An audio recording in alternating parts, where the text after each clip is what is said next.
Portneuf en affaires, aujourd'hui, on reçoit Caroline Bélanger de Concept Gourmet. Alors, bonjour Caroline, merci d'être venue. Merci beaucoup de l'invitation. Ça fait plaisir. Alors, j'aimerais ça, Caroline, que tu nous racontes un peu ton cheminement, en fait, à savoir d'où c'est parti là, que tu démarres l'entreprise Concept Gourmet. Oui, bien dans le fond, mon parcours, je pourrais commencer par mon enfance. Depuis que je suis toute petite, l'alimentation est présente là, dans ma vie. J'ai toujours un intérêt pour ce domaine. On papotait à la maison, donc c'était présent là, dans mon milieu. J'ai évolué, j'ai grandi, j'étais allée au secondaire. J'avais un petit kiosque de fruits et légumes à la maison, donc service à la clientèle, développer ce petit côté-là. J'ai fait un cours en gestion d'un établissement de restauration. Donc, toutes les bases là, en cuisine, en sommellerie, côté salle à manger. Après ça, on a vu également là, comment gérer, exemple, un hôtel, une garderie, un traiteur. Donc, on a vraiment touché à plusieurs volets. Alors, c'est à partir de là que j'ai vraiment su que je voulais me diriger dans cette direction-là. Par la suite, c'est sûr qu'en même temps, je travaillais dans différents restaurants, j'ai touché les hôtels aussi. J'ai fait un stage aussi dans un hôtel, puis ça l'a vraiment confirmé que je voulais faire ça, partir en affaires. On avait vu tout ce qui était événementiel, là, s'occuper, exemple, d'un mariage, des colloques pour les entreprises. Donc, c'était vraiment... j'ai vu vraiment le côté plus traiteur, donc c'est vraiment dans cette direction-là que je voulais aller. Donc, c'était ainsi, tranquillement, pas vite, dans ma tête, j'ai commencé à penser à mon entreprise. Puis, c'est comme ça qu'est né Concept Gourmet. OK. Et là, ça va faire bientôt 10 ans. Oui, exactement. J'ai commencé en 2011.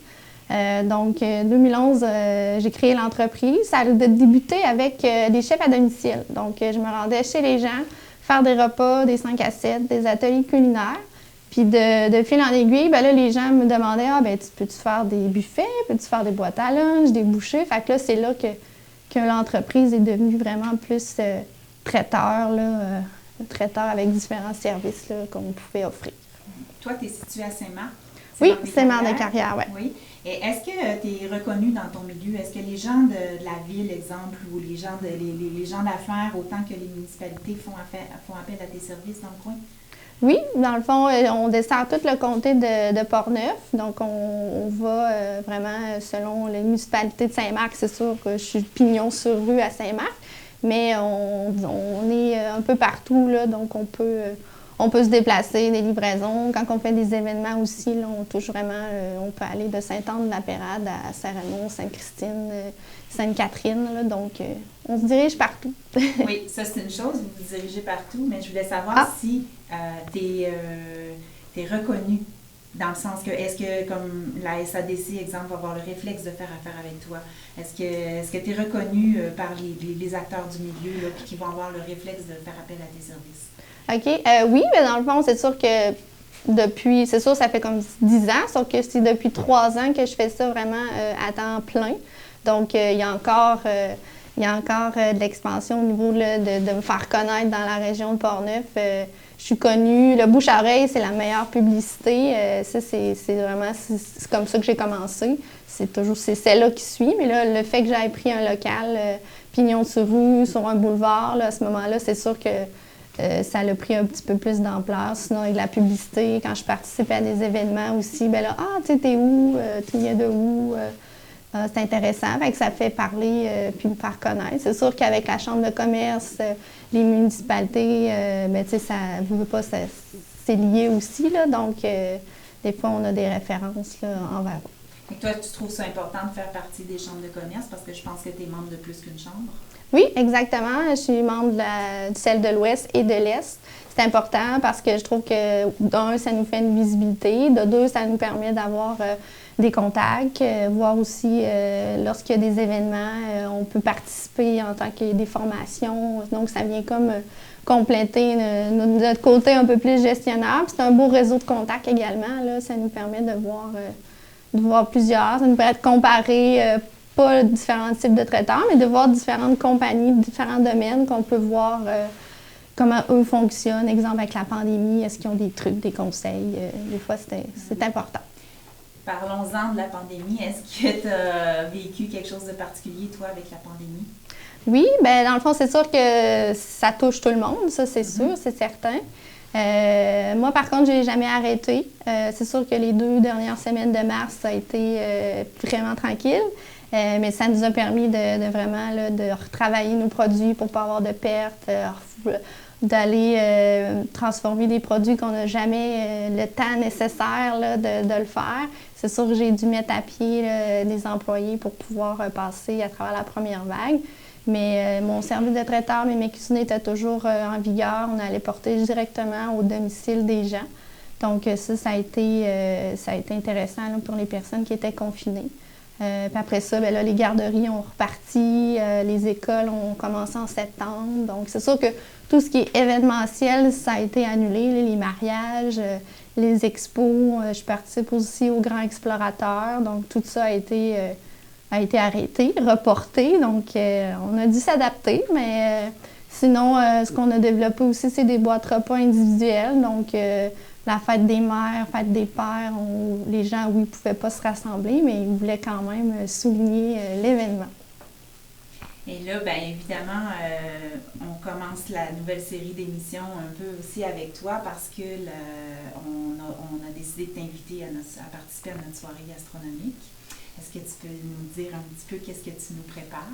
Oui, bien sûr. On m'a invité dans le fond pour préparer un service. Là, dans le fond, la boîte repas, c'est 6 services. Donc, on m'a invité à préparer le repas principal. Donc, je vais utiliser le plus possible de produits du terroir pour encore plus faire parler de nos entreprises là, de la région de Portneuf.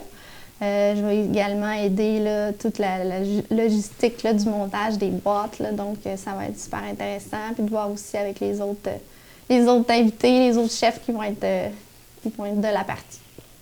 C'est bien. Et puis, est-ce que tu es surprise que ça se présente? Est-ce que pour toi, ça va t'aider dans le sens, est-ce que tu avais quand même des baisses ou ça va t'aider peut-être à réengager du personnel? Est-ce que ça va avoir un impact, en fait, concret que tu estimes? Oui, bien, c'est sûr que plus on a des contrats, plus ça. C'est sûr que moi, j'ai réembauché tout mon personnel parce que là, justement, les gens ont continué à vivre, là. Donc, les écoles, tout ouvert. Mais avec la boîte gastronomique, bien, ça va être un plus, dans le fond. Là, 2 ans, j'avais participé là, avec la Chambre de commerce au souper gastronomique en tant que chef invité. Fait que c'est comme le 2.0 de cette soirée, mes formules boîte individuelle, gastronomique. Toi, Caroline, j'imagine que dans ton métier, des fois, la charge de travail est assez inégale, puis à un moment donné, il y a vraiment des périodes plus stressantes, des comptes à rendre, des deadlines. Alors, est-ce que tu vis du stress? Oui, ça c'est sûr. Tout le monde a du stress. J'ai une personne très intérieure, très posée. J'ai une personne très aussi, je vais planifier d'avance le plus possible, justement pour faire face aux imprévus, pour dire, bon, j'avais un délai, c'est pas que parfait, mais dans le sens que, surtout dans le domaine alimentaire, les gens ils m'appellent, j'ai besoin d'un lunch pour maintenant. On essaye, il y en aura toujours, donc on essaye toujours de satisfaire la clientèle. Donc, des trucs, c'est vraiment de se planifier d'avance, de faire nos menus d'avance aussi, là, tout ce qui est mets cuisinés, d'essayer de trouver, de planifier, une bonne planification. Puis, s'il y a un temps mort, justement, d'aller remplir nos congélateurs, d'aller remplir nos frigos pour être prêts, justement, à faire face à le petit rush qu'on appelle. Ou l'imprévu qui va se présenter. Est-ce qu'avec ce qu'on t'impose ou ce qu'on te demande pour la soirée gastronomique, ça crée un certain stress de dire on veut travailler avec tel producteur pour aider vraiment plusieurs entreprises au lieu de prendre les fournisseurs avec lesquels tu es habitué, ça doit te créer un certain stress? Bien, c'est pas un stress. Moi, je pense que c'est un défi. Dans le fond, je suis toujours dans l'optique, mon entreprise, c'est la saine alimentation. Les produits terroirs viennent avec ça. Donc, je pense que c'est juste un plus de, justement, créer des menus, aller chercher, appeler les producteurs, présenter le projet, dire est-ce que c'est intéressant à embarquer. Fait que ça crée une belle dynamique. Puis je trouve que c'est important de le faire. Puis non, c'est pas stressant pour ce côté-là. Parfait, phew, on peut continuer. On va faire, c'est ça. Alors, je sais pas si tu peux nous parler un petit peu, tu sais, de... Oui, tu nous as dit qu'est-ce qui t'avait amené à faire ce travail-là, mais est-ce que, je sais pas, un petit rêve d'enfant ou des fois une dose de courage que ça t'a pris, exemple, pour passer de temps partiel à temps plein ou une dose de folie? Oui. Je sais pas, qu'est-ce que c'était? Exactement. Avant 2011, avant la création de Concept Gourmet, ça faisait plusieurs années. Même les gens de mon entourage vont dire hey, tu t'annonces de nous parler de son projet. Fait que j'ai vraiment mûri ça dans ma tête, voir quelle option, comme je suis quelqu'un de prep qui planifie beaucoup. Donc, j'ai vraiment évalué, faire l'étude de marché, voir quel type de clientèle. Fait que ça m'a pris plusieurs années. Parce que je suis comme ça, je suis quelqu'un de très terre à terre. La vie a fait aussi en sorte que j'ai attendu. Fait que, ça, depuis 3 ans, j'ai décidé, mais ça a été très rapide, là. En espace d'1 mois, j'avais mon local, je faisais des rénovations, puis le mois suivant, j'ouvrais, là. Fait que c'était planifié, mais quand j'ai pris la décision, ça n'a pas pris trop longtemps. Donc, un service de traiteur, on est axé sur la saine alimentation, donc tout ce qui est bon pour la santé, transformé, tout est fait maison, donc tout est fait dans mon local, fait maison. C'est vraiment l'optique de mon entreprise. Tout ce qui est pâtisserie, les mets cuisinés, qu'on parle des entrées, c'est vraiment tout est fait maison. C'est vraiment la marque de mon commerce. Sinon, au niveau de mes services, là, on parle de chef à domicile, on parle de buffet, boîte à lunch, des mets cuisinés, on fait des gâteaux aussi thématiques. Donc, on rejoint plusieurs événements, plusieurs besoins là, pour la clientèle. Alors, merci beaucoup, Caroline. J'espère que tu vas avoir du succès, puis que ça va peut-être avoir inspiré d'autres personnes aussi. D'essayer de se planifier peut-être plus. C'est peut-être ça qu'on retient comme truc, hein, se planifier davantage pour essayer de parer les imprévus puis faire baisser le niveau de stress. Merci beaucoup de l'invitation. Ça fait plaisir.